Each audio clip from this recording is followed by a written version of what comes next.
My name is Nora Voss. I'm 34 years old, and I remember exactly where I was sitting when my phone started ringing for the 89th time in a single hour. I was in my kitchen in Portland, a city I'd chosen specifically because it was 3,000 miles from the house I grew up in. I hadn't spoken to my family in 6 years. Not a phone call, not a birthday card, not even a message on the anniversary of the year everything fell apart. And that night, at 11:42, my phone lit up with a number I hadn't seen since the day I blocked it, then unblocked it out of habit, then never deleted. By midnight, I had 89 missed calls. I didn't answer a single one, not because I didn't care, because I already knew, somewhere in my chest before my mind caught up, that whatever this was, it was going to undo 6 years of very careful, very expensive peace. But to understand why I let that phone ring 89 times without picking up, you need to understand what those 6 years of silence actually cost me to build. I grew up in Cedar Falls, a small river town in Iowa, the middle child of 5. My father, Gerald Voss, managed a grain co-op. My mother, Linda, ran the house like a small, joyless corporation, with chores assigned by a whiteboard and love distributed, it seemed, by some formula I could never quite solve. My older sister Denise was the ambitious one. My younger brother Caleb was the baby, spoiled and forgiven for everything. And somewhere in the middle, between two siblings who got noticed for very different reasons, I became the fixer, the one who kept the peace. The one who apologized first, even when I wasn't wrong, because someone always had to, and it was never going to be Denise or Caleb. My father had a temper he called passion, and everyone else called something else, quietly, behind closed doors. It wasn't the kind of household anyone outside would call abusive on paper. There was no single incident you could point to and say, that, right there, that's the reason. It was smaller than that. It was 1,000 tiny corrections, 1,000 comments about my weight, my choices, my attitude. It was my mother telling me I was too sensitive every single time I said something hurt. I left for college in Minneapolis at 18 and told myself distance would fix things. It didn't. It just made the phone calls worse, because now there was no dinner table to soften the blow. My mother would call to remind me how much I owed them. My father would call to remind me how disrespectful I'd become since leaving. Denise would call to tell me how worried Mom was, framing herself as the reasonable messenger between two difficult people, never once asking if I was okay. Then, at 26, I made a decision that took me almost 2 years to work up the nerve to make. I stopped answering. It started small.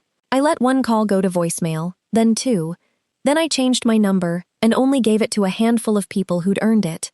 I moved to Portland with a moving truck and a therapist's business card in my wallet, and I built something I'd never had growing up: quiet. The first year of no contact was the hardest.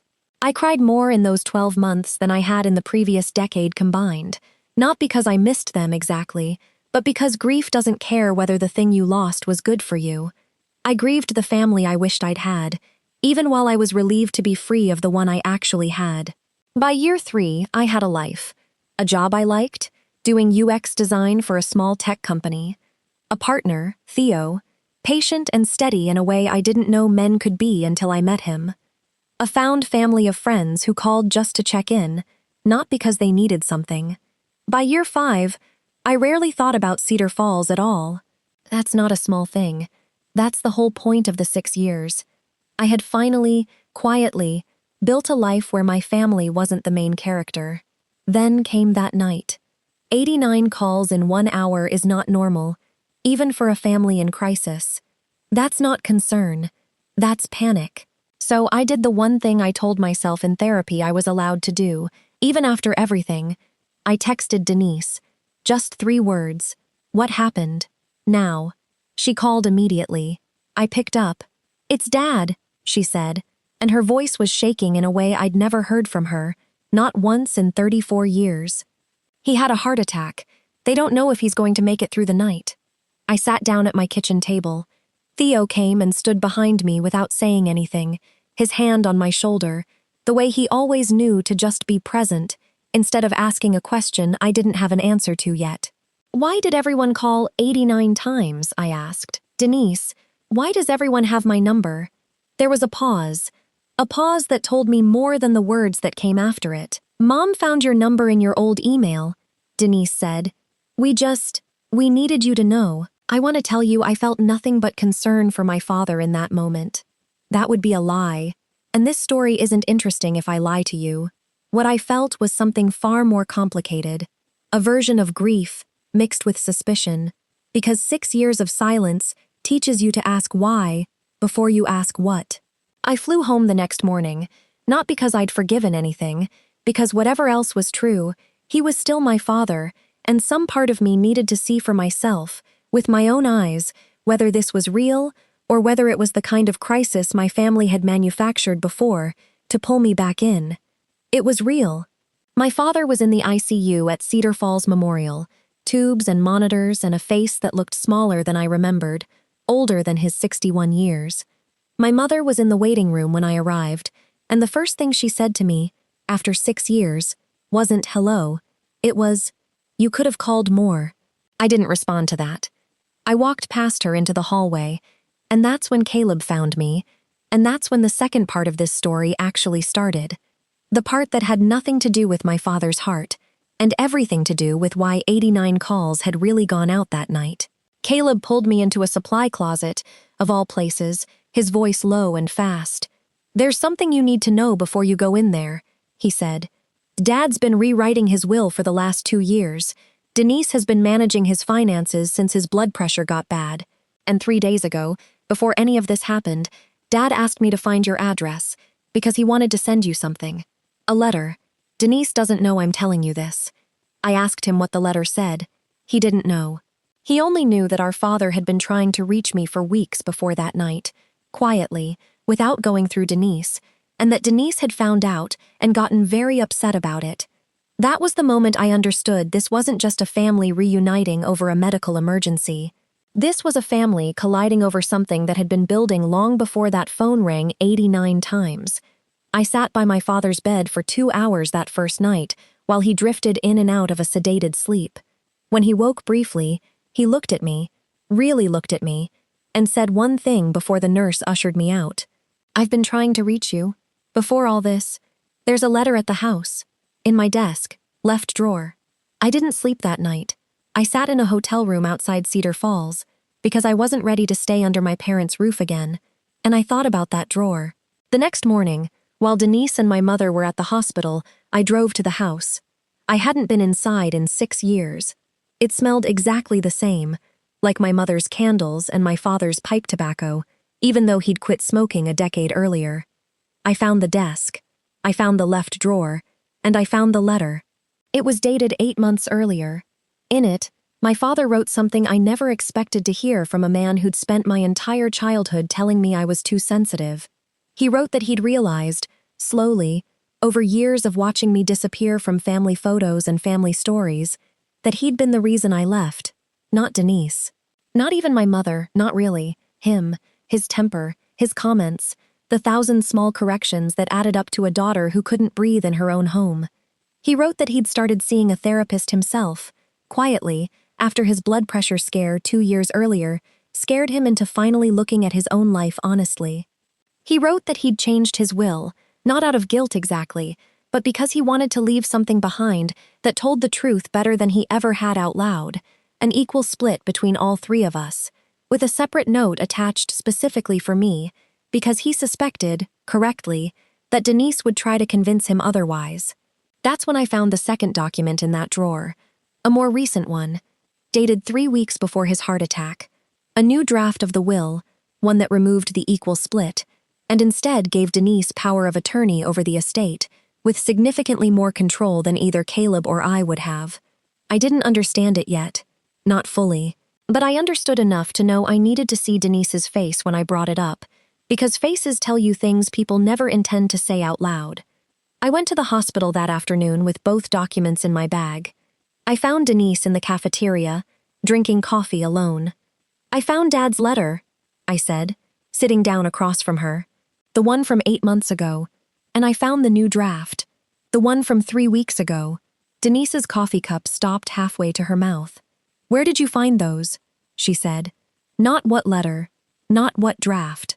Where?" That told me everything. "He asked me to look in his desk," I said, which was mostly true. "Denise, Why does the new draft give you power of attorney over an estate that used to be split 3 ways? Because someone has to manage it, she said, her voice tightening into the same tone she used on me our entire childhood, the one that made disagreement feel like disrespect. You haven't been here in 6 years, Nora. You don't get to show up now and question how things are handled. I'm not questioning how things are handled, I said. I'm asking why Dad wrote a heartfelt letter about wanting to make things right with me, and 3 weeks later signed away the exact thing that letter promised. She didn't answer that directly. Instead, she told me our father's mind hadn't been sharp lately, that his blood pressure medication affected his cognition, that she'd only been trying to protect the family's assets from being mismanaged during a health crisis. It was a good story. It was almost believable. Except for one detail she didn't know I already had. I'd stopped at the lawyer's office that morning, before the hospital, a man named Arthur Blevins who'd handled my father's affairs for 15 years. I'd asked him one simple question. Had my father actually requested the new draft, or had someone else initiated the paperwork? Denise had initiated it, not my father.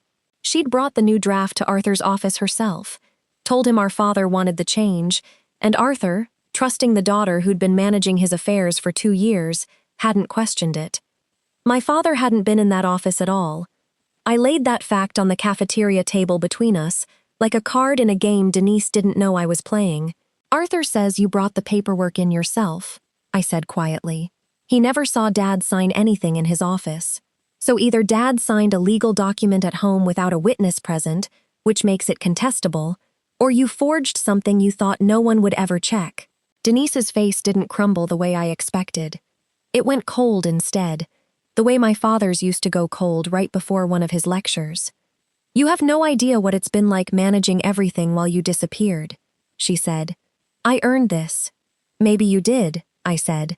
But that's a conversation to have, honestly. Not a document to slide past a dying man's lawyer. I want to tell you I confronted her with rage in my voice. I didn't. 6 years of therapy teaches you that calm is more dangerous than yelling ever was, because calm means you've already thought 3 steps ahead. My father recovered, slowly, over the following 2 weeks. When he was strong enough to understand what had happened, I showed him both documents, side by side, and told him what Arthur had confirmed. I watched something break in his face that had nothing to do with his heart. He'd trusted the daughter who stayed, and that daughter had used his trust to rewrite his intentions the moment he was too weak to notice. The revenge here isn't dramatic. There's no scene where a family screams at each other in a hospital hallway. My father simply called Arthur back in, with all 3 of us present this time, and reinstated the original will, the one that split things equally, the one that included the letter meant for me. He removed Denise's power of attorney entirely and assigned it, after some difficult conversation, to a neutral third party, a financial advisor with no blood ties to any of us. Denise didn't speak to me for the rest of my time in Cedar Falls. I didn't push her to. Some bridges you don't rebuild through more effort. You just let them stay burned and build somewhere else instead. I flew back to Portland 10 days after that first phone call. My father and I talk now, once a week, careful conversations that are slowly, awkwardly, becoming something honest for the first time in both our lives.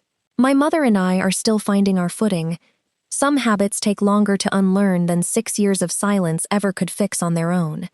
Caleb and I are closer than we've ever been, maybe because he was the one person in that house who told me the truth when it mattered most.